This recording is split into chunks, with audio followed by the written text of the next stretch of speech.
कल हमने डिफरेंस तक देखा था कि सॉलिड, लिक्विड और गैसेस में 3 डिफरेंस होते हैं। तो अब सॉलिड टू लिक्विड और लिक्विड टू गैस ये कैसे एक्सचेंज हो सकते हैं और क्या प्रोसीजर रहेगा कि यानी एक स्टेट ऑफ मैटर को दूसरी स्टेट ऑफ मैटर में कैसे कन्वर्ट किया जा सकता है। सबसे पहले एक डायग्राम बनाते हैं। देखो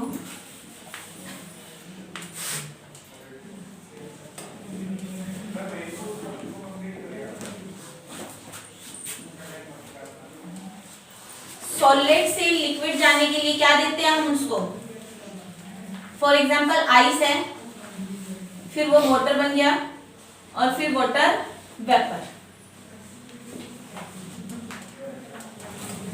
तो आइस को वाटर कन्वर्ट करने के लिए क्या देना पड़ता है, हीट, यानी इस प्रोसेस को क्या बोलते हैं, फ्यूजन।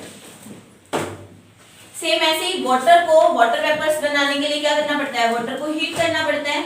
तो इसको क्या बोलते हैं, लिक्विड टू गैस को वेपराइजेशन। ऐसे ही वाटर वेपर को वापस वाटर बनाने के लिए क्या करते हैं, कूल कर देते हैं, यानी इस प्रोसेस का नाम क्या हो जाएगा, कंडेंसेशन। और वाटर को आइस बनाने के लिए क्या कर देते हैं, वापस कूल कर देते हैं, यानी इस प्रोसेस का नाम क्या है, सॉलिडिफिकेशन। लेकिन अगर डायरेक्टली सॉलिड से गैस में कन्वर्ट करना हो तो उसको क्या बोलते हैं, उस प्रोसेस का नाम क्या है, सब्लिमेशन। और अगर गैसियस स्टेट को डायरेक्टली सॉलिड में चेंज करना हो without changing in liquid is known as deposition. अब इस डायग्राम को अच्छे से समझते हैं और जो टर्म्स हैं उनको अच्छे से समझते हैं। सबसे पहले है वर्ड फ्यूजन। फ्यूजन क्या है, it is a process in which a solid state of matter is converted into liquid state at its melting point. यानी वो प्रोसीजर है जिसमें सॉलिड स्टेट किसमें कन्वर्ट हो जाती है, लिक्विड स्टेट में, बट कैसे होनी चाहिए, एट इट्स मेल्टिंग पॉइंट। अब मेल्टिंग पॉइंट क्या होता है, मेल्टिंग पॉइंट मींस वो पॉइंट ऑफ टेम्परेचर जिस पर एक सॉलिड क्या हो जाएगा, मेल्ट होना शुरू हो जाएगा। फिर सेकंड लिक्विड, यानी वाटर को वाटर वेपर्स में कैसे कन्वर्ट करेंगे, उसको हीट करके, यानी उस प्रोसीजर का नाम क्या है, वेपराइजेशन। यानी it is a process in which liquid state of matter is converted into gaseous state but at its boiling point. यानी बॉइलिंग पॉइंट पर जब लिक्विड स्टेट अपनी गैसियस स्टेट में कन्वर्ट कर देती है उसको हम क्या बोल देते हैं, वेपराइजेशन। अब बॉइलिंग पॉइंट क्या है, boiling point is a point eight विच, यानी कि टेम्परेचर है वो, बॉइलिंग पॉइंट क्या है, वो टेम्परेचर है at which a liquid start to form vapour. यानी जब वो वाटर किस में कन्वर्ट होना शुरू हो जाएगा, वेपर में कन्वर्ट होना शुरू हो जाएगा, उसको हम क्या बोल देंगे, बॉइलिंग पॉइंट बोलते हैं।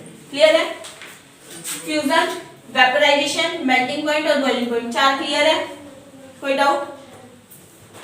फिर है उसके बाद उल्टा चलते हैं, वाटर वेपर से वाटर, यानी हमें कूल करना पड़ेगा, जिस प्रोसीजर का नाम क्या है, कंडेंसेशन। तो कंडेंसेशन क्या है, it is a process in which gaseous state changes into liquid state at its, अब क्या होगा,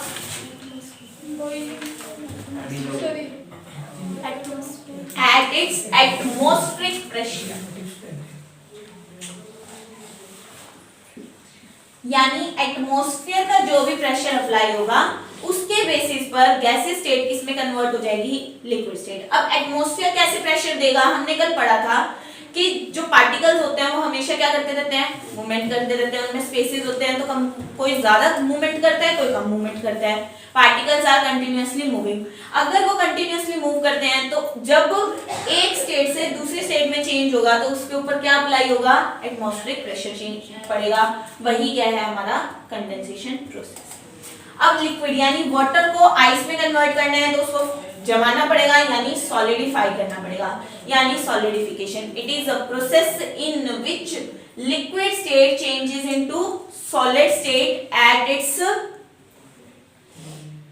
एटमॉस्फेरिक प्रेशर। ठीक है जी, सॉलिडिफिकेशन हो गया। फिर है सॉलिड टू गैस, जिसको हम क्या बोलते हैं, sublimation. Solid to gas, it is a process in which solid is converted into gas without changes into liquid, यानी लिक्विड में चेंज नहीं होगा, without changes into liquid is known as sublimation process। इसका एग्जांपल क्या है, नेपथलीन balls. नेपथलीन balls या कपूर की गोलियां, ये क्या होती हैं, जब दिखती हमें क्या है, सॉलिड स्टेट में, और डायरेक्टली कन्वर्ट किस में हो जाती है, गैसेस स्टेट में, लिक्विड में बीच में कन्वर्ट नहीं होती, तो वही क्या है, सब्लिमेशन प्रोसेस। ठीक है जी। फिर है डिपोजिशन, उल्टा हो जाएगा, यानी गैसेस स्टेट का सॉलिड में कन्वर्ट होना without changing into liquid state. It is a process in which gases state changes into solid state without changing into liquid is known as deposition. ठीक है जी। तो ये 6 वर्ड तो ये हो गए, fusion, vaporisation, condensation, solidification, deposition, sublimation, melting point and boiling point. Clear होगा। अब कौन सा पॉइंट हम मेल्टिंग पॉइंट काउंट करते हैं एक वाटर के लिए, और कौन सा फ्रीजिंग पॉइंट करते हैं। जब लिक्विड किस में कन्वर्ट होता है, आइस पे, यानी फ्रीजिंग पॉइंट। तो freezing point of water is 0 degree Celsius. Boiling point is 100 degree Celsius. और वेपर्स कब बनेंगे, अबव 100 डिग्री सेल्सियस। यानी ये स्टेट कौन सी होगी, आइस, ये स्टेट कौन सी होगी, वाटर, और ये कौन सी होगी, क्लियर है। ये हमारा होगा फ्रीजिंग पॉइंट। यहां तक कोई प्रॉब्लम, ये था conversion of solid to liquid, liquid to gas, और इसका उल्टा। उसके बाद है 2 टेम्परेचर होते हैं हमारे पास। टेम्परेचर की ऐसा यूनिट क्या होती है वैसे तो, केल्विन। ठीक है जी। बट जो केल्विन होता है उसकी वैल्यू किसके इक्वल होती है, डिग्री सेल्सियस प्लस 273, यानी जितना भी डिग्री सेल्सियस वैल्यू है उसमें 273 ऐड कर दें तो हमारे पास केल्विन की वैल्यू आ जाएगी। इसका मतलब हमने अभी पढ़ा था फ्रीजिंग पॉइंट कितना था, 0 डिग्री सेल्सियस, है ना। तो 0 डिग्री सेल्सियस अगर मैं केल्विन में देखूं तो वो कितना है, 273 डिग्री केल्विन, यानी अगर मुझे केल्विन में बताना हो तो वो 273 हो जाएगा। ऐसे ही बॉइलिंग पॉइंट कितना था, 100 डिग्री सेल्सियस, तो इसमें 100 ऐड हो जाएगा, यानी 373 डिग्री केल्विन पर ये बॉइलिंग पॉइंट होता है, और इससे अबव वेपर। क्लियर है। एक आइस ली आपने 273 डिग्री केल्विन जिसकी वैल्यू थी, ठीक है, और 273 डिग्री केल्विन पर ही क्या ले लिया, वाटर अमाउंट ले ली। अब इन दोनों में से कौन सा ठंडा होगा, मैंने आइस इतने डिग्री केल्विन पे ली या 0 डिग्री सेल्सियस पे ली, उसको पिघला दिया, वाटर अब उसी डिग्री सेल्सियस पर रहेगा। क्यों रहेगा, क्योंकि सारी जो एनर्जी थी या हीटिंग इफेक्ट था वो तो फोर्स ऑफ अट्रैक्शन को तोड़ने में लग गई, तो वाटर पर कोई भी इफेक्ट नहीं पड़ेगा। फॉर एग्जाम्पल एक गिलास पानी का लेकर आए आप, उसके अंदर 2 आइस क्यूब डाल दी, अब धीरे धीरे क्या होगा, वो अपने आप पिघल जाएगा एटमॉस्फेयर की वजह से, तो पानी उतना ही ठंडा होगा जितनी बर्फ ठंडी थी। ऐसा ही होता है। ऐसा क्यों हुआ, क्योंकि जो बर्फ पिघल रही थी उस पे जो फोर्स ऑफ अट्रैक्शन यानी उसके पार्टिकल्स क्या थे, सॉलिड के ज्यादा अट्रैक्ट होते हैं और पानी के क्या होते हैं, कम अट्रैक्ट होते हैं। तो जो सारा एटमॉस्फेयर की एनर्जी थी वो किस लिए यूटिलाइज होगी, इसके फोर्स ऑफ अट्रैक्शन को तोड़ने में अप्लाई हो गई। तो जो भी फोर्स ऑफ अट्रैक्शन को तोड़ने में अप्लाई हो गई तो इनका स्टेट कैसा रहा, सेम। नेक्स्ट टॉपिक है हमारा इवेपोरेशन। इवेपोराइजेशन का मतलब क्या होता है, वेपराइजेशन यानी बॉइलिंग, वेपर्स का बनना, और इवेपोरेशन यानी बल्क फिनोमिना है क्या, ये भी लिक्विड टू गैसियस स्टेट ही है, बट ये बल्क फिनोमिना है या सरफेस फिनोमिना भी बोलते हैं इसको। इसका मतलब क्या है, यानी जैसे सी में बहुत सारा पानी है, नदियों में बहुत सारा पानी है, तो क्या सारा पानी गायब हो जाता है किसी ना किसी दिन, वेपर हो के। लेकिन आपने एक गिलास पानी टोपी में रखा और उबालने के लिए रख दिया, आपने बहुत देर तक संभाला नहीं, तो क्या हो जाएगा, पानी उबल के गायब हो जाएगा। तो रिवर वाटर और उस पे ऐसा क्यों अप्लाई नहीं होता, क्योंकि वो बल्क है और वो लेस है। क्योंकि एक में क्या हो रहा है, बॉइलिंग इफेक्ट हो रहा है, और एक में इवेपोरेशन हो रहा है। दो वर्ड अलग अलग है। एक वेपराइजेशन जो सिर्फ और सिर्फ हीटिंग इफेक्ट की वजह से होता है, जब हम क्या देते हैं उसको, हीटिंग इफेक्ट देते हैं, यानी बर्नर पर रखकर या बॉईल करते हैं उसको, ठीक है जी। लेकिन जो इवेपोरेशन है ये नेचुरल फिनोमिना है, यानी हीट कहां से मिलेगी, सूरज की किरणों से मिलेगी। जो इवेपोरेशन प्रोसेस होता है वो क्या प्रोसेस है, स्लो प्रोसेस है, और जो वेपराइजेशन प्रोसेस है ये फास्ट प्रोसेस है। इसीलिए जब नदियों का पानी सूरज की किरणें पड़ती हैं तो वेपर्स बनाते हैं, बिल्कुल बनाते हैं, लेकिन स्लो अमाउंट में। इस वजह से नदियों का पानी वेपर्स में तो बनता है, यानी वेपर बन के बादल बन जाते हैं, बट वो पानी कभी खत्म इसलिए नहीं होता क्योंकि वो बल्क फिनोमिना है, एक साथ होगा और धीरे धीरे होगा। इसलिए कभी नदियों का पानी या सी का पानी सारा का सारा वेपराइज नहीं होता, चाहे पूरी कितनी फुल गर्मी हो तब भी ऐसा नहीं होता ना। तो इसी वजह से, क्योंकि it is a slow process, ठीक है जी। बट वेपराइजेशन के लिए आपको हीटिंग इफेक्ट नीड है, यानी कि बर्नर, मैस्टिक जो भी है उसको बॉईल करना पड़ेगा, जिससे वो वाटर वेपर्स फॉर्म होंगे, और ये क्विक है यानी फास्ट प्रोसेस। क्लियर है, जिसको हम बॉइलिंग भी बोलते हैं, बॉइलिंग। तो ये फर्क था। अब इवेपोरेशन, जब इवेपोरेशन होता है, फॉर एग्जांपल जून का महीना चल रहा है, ठीक है जी। अब आप जून के महीने में बैठे हो, फिर क्या होगा, छत पे बहुत ना गर्म हो रखी थी, रूम बहुत गर्म हो रखा था, तो आपकी मदर ने कहा कि जाओ एक बाल्टी पानी की छत पर डालो, ठीक है, धो दो छत को। अब एक बाल्टी पानी की डाली, अरे देखा तो क्या हुआ, एक बाल्टी पानी की डाली तो थी, गायब कहाँ होगी वो पता नहीं, कहाँ गायब हो गई, इवेपोराइज्ड हो गया पानी। कैसे हो गया, क्योंकि धरती क्या थी, गर्म थी, टेम्परेचर ज्यादा था, जिसकी वजह से वो अचानक से क्या हो गया, वेपराइज। ठीक है जी। तो इवेपोरेशन की कुछ फैक्टर्स हैं, factor affecting vaporisation, temperature, humidity, temperature, humidity, wind और सरफेस एरिया। सरफेस एरिया देखते हैं। नंबर 1, टेम्परेचर के साथ डायरेक्ट लिंक है। अगर टेम्परेचर ज्यादा तो इवेपोरेशन भी ज्यादा, अगर टेम्परेचर कम तो इवेपोरेशन रेट भी कम। जैसे कि गर्मियों में एक गिलास पानी अगर फ्लोर पर गिर भी जाए तो कोई बात नहीं, बिना पोछा मारे भी काम चल जाएगा, सूख जाएगा। लेकिन सर्दियों में गिर जाए तो आप गिरे बिना रह नहीं सकते, है ना। तो इसका मतलब higher temperature higher evaporation rate, और lower the temperature lower the evaporation rate. Humidity के साथ कैसा रिलेशन है, इनवर्स रिलेशन है, यानी उल्टा रिलेशन है। अगर ह्यूमिडिटी इंक्रीज हो जाए तो इवेपोरेशन रेट डिक्रीज हो जाता है, अगर ह्यूमिडिटी डिक्रीज हो जाए तो इवेपोरेशन रेट इंक्रीज हो जाता है। ह्यूमिडिटी का मतलब क्या होता है, water molecules present in air, मतलब वाटर मॉलिक्यूल्स इन एयर, यानी कि अगर ह्यूमिडिटी इंक्रीज हो जाए, यानी हमारे एनवायरनमेंट में क्या हो जाए, वाटर मॉलिक्यूल्स ज्यादा हो जाए। अगर वाटर मॉलिक्यूल्स क्या हो जाए, ज्यादा हो जाए, हमारे एनवायरनमेंट में ऑलरेडी वाटर मॉलिक्यूल्स प्रेजेंट है, और अगर इवेपोरेट ज्यादा होगा तो वाटर मॉलिक्यूल्स जाएंगे कहाँ, हमारे एटमॉस्फेयर में तो ऑलरेडी वाटर मॉलिक्यूल्स है, तो यानी इवेपोरेशन रेट क्या हो जाता है, कम हो जाता है, क्योंकि हमारे एटमॉस्फेयर में ऑलरेडी वाटर मॉलिक्यूल्स है। और ह्यूमिडिटी डिक्रीज हो जाए, यानी वाटर मॉलिक्यूल एटमॉस्फेयर में कम है, तो इवेपोरेशन रेट क्या हो जाएगा, ज्यादा हो जाएगा।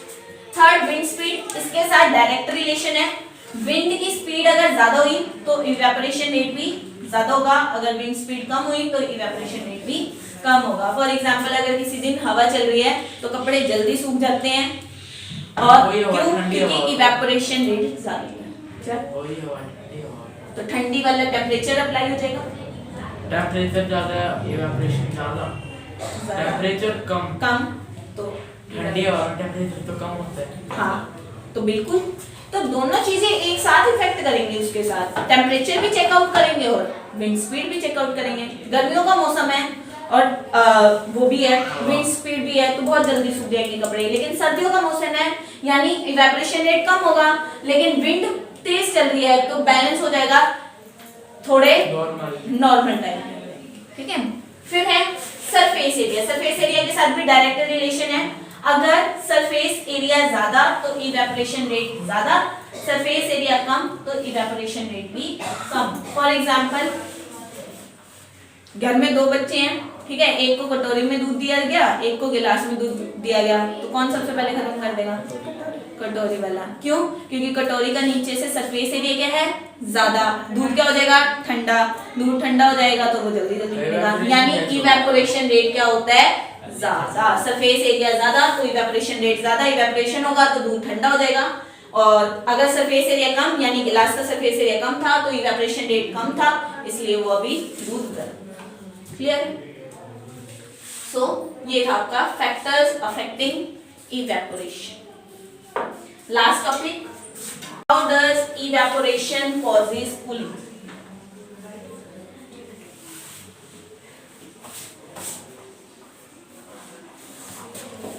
कि इवेपोराइजेशन होने के बाद कूलिंग इफेक्ट देता है।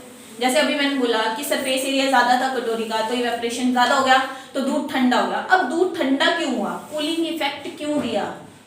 क्योंकि जब इवेपोरेशन होता है तो वो अपनी सराउंडिंग से क्या करती है? हीट को एब्जॉर्ब करती है।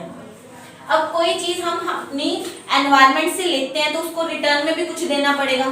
फॉर एग्जाम्पल, दो फ्रेंड्स थी, ठीक है, एक ने उससे कॉपी मांग ली, मेरी ना कॉपी कंप्लीट नहीं है तो मुझे कॉपी दे दे। चलो ठीक है, उसने कॉपी दे दी। अब वो फ्री में नहीं देगी, जब कल को उसको जरूरत पड़ेगी तो तुझे भी देनी पड़ेगी। ऐसा ही होता है ना, अगर वो मना कर देगी तो अगली बार नहीं मिलेगी नोटबुक। तो इसका मतलब हमें रिटर्न में कुछ ना कुछ देना पड़ता है। तो सेम इवेपोरेशन कॉजेस कूलिंग, यानी इवेपोरेशन करने के लिए जो जिस भी चीज का इवेपोरेशन हो रहा है, वाटर का हो रहा है, दूध का हो रहा है, किसी भी चीज का इवेपोरेशन हो रहा है, तो जो इवेपोरेशन होगा वो अपनी सराउंडिंग से क्या करेगी? हीट को एब्जॉर्ब करेगी, और इन रिटर्न उसको क्या देना पड़ेगा? उसको कूलिंग इफेक्ट देना पड़ेगा। तो वो अपनी सराउंडिंग से हीट एब्जॉर्ब करके अपने एनवायरनमेंट को क्या दे देती है? कूलिंग इफेक्ट दे देती है। फॉर एग्जांपल, गर्ल्स क्या यूज करती है? नेल पेंट रिमूवर, है ना। पहले तो नेल पेंट लगाएंगी फिर रिमूव करेंगी, है ना। लेकिन जब नेल पेंट रिमूवर यूज किया जाता है, यानी एसीटोन जब यूज किया जाता है, तो उसको लगाते ही हमें क्या फील होता है? एक ठंडक महसूस होती है। या परफ्यूम यूज करते हैं तो परफ्यूम स्प्रे करते ही हमें एक ठंडक महसूस होती है। ऐसा क्यों? क्योंकि वो जो लिक्विड है, जब परफ्यूम आपने स्प्रे किया तो अंदर क्या था? बॉटल के अंदर लिक्विड था। जैसे ही आपने स्प्रे किया वो गैसीय स्टेट में कन्वर्ट हो गया, यानी वेपराइज्ड हो गया। तो हीटिंग इफेक्ट दिया कहां पर? मान लो आपने हाथ पे डाला परफ्यूम, तो हाथ पे क्या किया? उसने आपकी हाथ की हीटिंग इफेक्ट को तो एब्जॉर्ब कर लिया। अब इन रिटर्न में उसको क्या देना पड़ेगा? कूलिंग इफेक्ट देना पड़ेगा। तो हेंस इससे हमें पता चलता है कि इवेपोरेशन कॉजेस कूलिंग इफेक्ट। अब कुछ क्वेश्चंस हैं कि हम समर में क्या पहनते हैं? कॉटन क्लोथ्स पहनते हैं। क्यों पहनते हैं? ठंडा फील हो, ठंडा क्यों फील होता है? क्योंकि वो इवेपोरेशन कर लेते हैं ना, पसीना इवेपोरेशन क्यों हुआ? सर्दियों के कपड़े पहन लो, फिर मैम बॉडी गर्म होती है, वो हीट ले लेता है फिर हमसे। रीजन है, जो कॉटन क्लोथ्स होते हैं उसमें क्या होते हैं? छोटे छोटे पोर्स प्रेजेंट होते हैं, यानी होल्स प्रेजेंट होते हैं। जो वुलन क्लोथ्स होते हैं उसमें पोर्स प्रेजेंट नहीं होते। अगर हम वूलन के क्लोथ पहन लेंगे गर्मियों में तो उसमें पोर्स नहीं होंगे, पोर नहीं होंगे तो एयर पास नहीं होगी, एयर पास नहीं होगी तो इवेपोरेशन नहीं होगा, इवेपोरेशन नहीं होगा तो कूलिंग इफेक्ट नहीं होगा। बट इसलिए हम कॉटन क्लोथ्स पहनते हैं। कॉटन क्लोथ्स के पास पोर्स होते हैं जो एयर को इवेपोरेट करने में हेल्प करता है, यानी हमारे जो पसीना वगैरह आता है, स्वेट होता है, उसको इवेपोरेट कर देता है, जिसकी वजह से हमें कूलिंग इफेक्ट आता है। ठीक है जी। फिर कॉटन क्लोथ्स में लाइट कलर के कपड़े क्यों पहनने चाहिए? क्योंकि मैम वो लाइट हीट को रिफ्लेक्ट करता है। हाँ जी बिल्कुल, जो ब्लैक कलर होता है वो सबसे ज्यादा हीट एब्जॉर्बर होता है, इसलिए गर्मियों में ब्लैक कपड़े कम पहने जाते हैं या डार्क कलर के कपड़े कम पहने जाते हैं। White, pink, yellow, light colour के क्लोथ ज्यादा पहने जाते हैं, क्योंकि जो लाइट कलर होता है वो लाइट रिफ्लेक्टर होता है, यानी रिफ्लेक्ट बैक कर देता है, और जो ब्लैक कलर या डार्क कलर्स होते हैं वो क्या होता है, हीट एब्जॉर्बर होते हैं, इसलिए हीट एब्जॉर्ब कर लेते हैं। इसलिए आप लोगों ने देखा होगा सर्दियों में ज्यादातर हर एक के पास जैकेट्स ब्लू, ब्लैक ऐसी मिल ही जाएगी। क्यों? क्योंकि वो हीट एब्जॉर्बर है। अगर थोड़ी बहुत भी सूरज की रोशनी आती है तो वो क्या कर लेती है, हीट को एब्जॉर्ब कर लेती है। वैसे भी वूलन क्लोथ्स में क्या नहीं होते, पोर्स प्रेजेंट नहीं। क्लियर है? एक और क्वेश्चन है, इस ग्लास में पानी है और 2 आइस क्यूब है। ठीक है जी। अब रख दिया यहाँ पे, धीरे धीरे क्या होगा, आइस क्यूब पिघलना शुरू हो जाएगा, लेकिन इस गिलास के बाहर क्या हो जाएगी, पानी की ड्रॉपलेट्स दिखाई देना शुरू हो जाएगी। ऐसा क्यों? डिपोजिशन। वो एटमॉस्फेयर से थोड़े से एटमॉस्फेयर में जो वाटर वेपर प्रेजेंट होते हैं वो, और जो कूलिंग इफेक्ट होता है उस आइस का, उससे एक प्रोसेस होता है, अट्रैक्ट हो जाते हैं, मतलब वो एक प्रोसेस मैम होता थोड़ा है टेम्परेचर वो डिक्रीज हो जाता है, जिससे वो ग्लास के आउटर सरफेस पे शो हो जाता है, जो मॉलिक्यूल, वाटर मॉलिक्यूल्स एयर में प्रेजेंट होते हैं। देखो हमारे एटमॉस्फेयर में क्या प्रेजेंट होता है, कुछ ना कुछ एयर में पानी प्रेजेंट है। एयर के वाटर मॉलिक्यूल्स जो प्रेजेंट है वो क्या होंगे, इस गिलास से टकराएंगे। अब गिलास से क्यों टकराए, क्योंकि एयर गैसीय स्टेट है और गैसीय स्टेट के पार्टिकल्स मूव होते रहते हैं। जैसे ही वो एयर के वाटर मॉलिक्यूल्स इस गिलास के साथ टकराए तो क्या होगा, वो कंडेंसेशन का प्रोसेस कर लेंगे, यानी कूल हो जाएंगे। और जैसे ही वाटर मॉलिक्यूल्स कूल होते हैं तो वो क्या बना लेते हैं, वाटर, यानी वेपर्स थे, वाटर वेपर्स कूल हो गए, कूल होते ही क्या बना लेंगे, वाटर बना लेंगे। इसीलिए उस ग्लास के बाहर हमें क्या दिखाई देती है, वाटर ड्रॉपलेट्स दिखती हैं, क्योंकि उसने क्या प्रोसेस कर लिया है, कंडेंसेशन प्रोसेस कर लिया। ठीक है जी। सो आज आपको ये पूरा करना है। ठीक है जी। ओके क्या 20